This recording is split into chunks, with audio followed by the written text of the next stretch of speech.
Chrysanthemum by Kevin Henkes. The day she was born was the happiest day in her parents' lives. "She's perfect," said her mother. "Absolutely," said her father. And she was. She was absolutely perfect. "Her name must be everything she is," said her mother. "Her name must be absolutely perfect," said her father. And it was Chrysanthemum. Her parents named her Chrysanthemum. Chrysanthemum grew and grew and grew, and when she was old enough to appreciate it, Chrysanthemum loved her name. She loved the way it sounded when her mother woke her up. She loved the way it sounded when her father called her for dinner. And she loved the way it sounded when she whispered it to herself in the bathroom mirror. Chrysanthemum, chrysanthemum, chrysanthemum. Chrysanthemum loved the way her name looked when it was written with ink on an envelope. She loved the way it looked when it was written with icing on her birthday cake. And she loved the way it looked when she wrote it herself with a fat orange crayon. Chrysanthemum, chrysanthemum, chrysanthemum. Chrysanthemum thought her name was absolutely perfect, and then she started school. On the first day, Chrysanthemum wore her sunniest dress and her brightest smile. She ran all the way. "Hooray!" said Chrysanthemum. "School!" But when Mrs. Judd took roll call, everyone giggled upon hearing Chrysanthemum's name.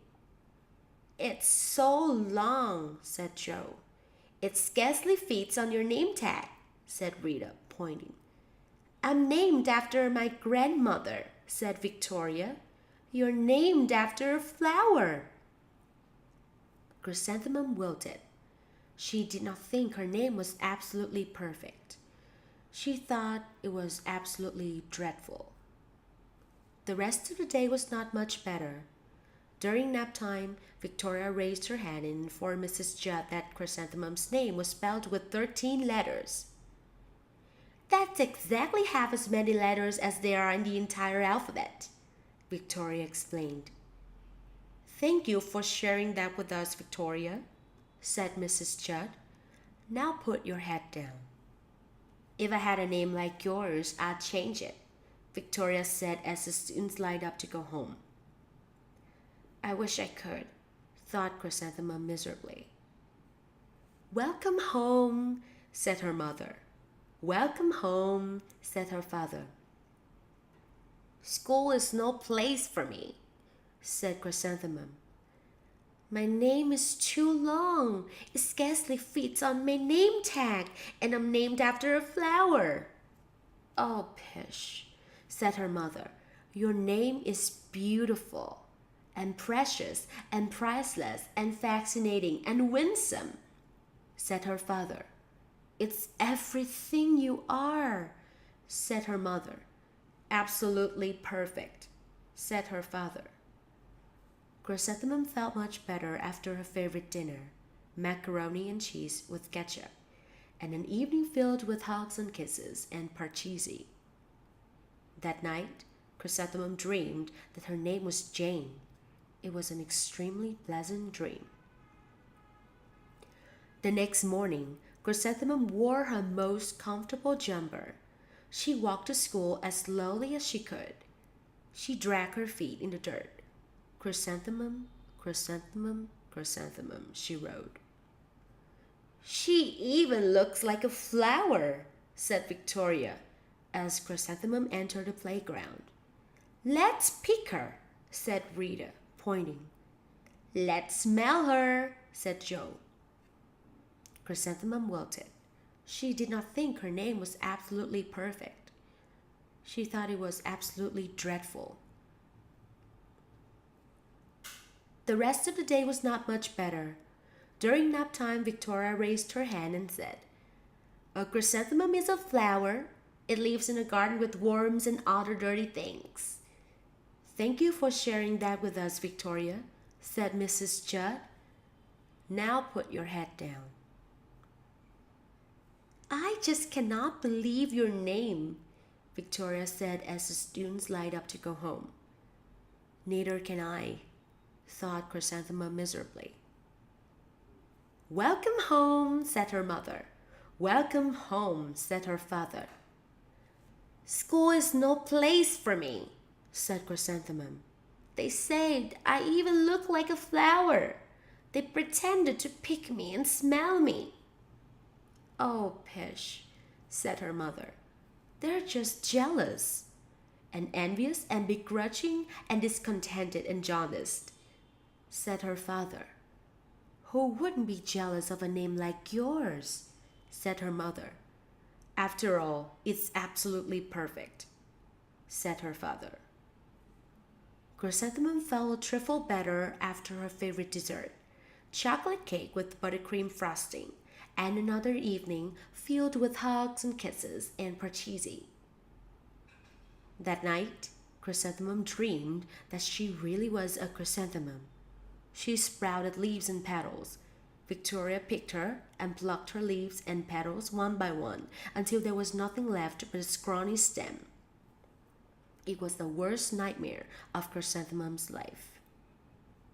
Chrysanthemum wore her outfit with 7 pockets in the next morning. She loaded the pockets with her most prized possessions and her good luck charms. Chrysanthemum took the longest route possible to school. She stopped and stared at each and every flower. Chrysanthemum, chrysanthemum, chrysanthemum, the flowers seemed to say.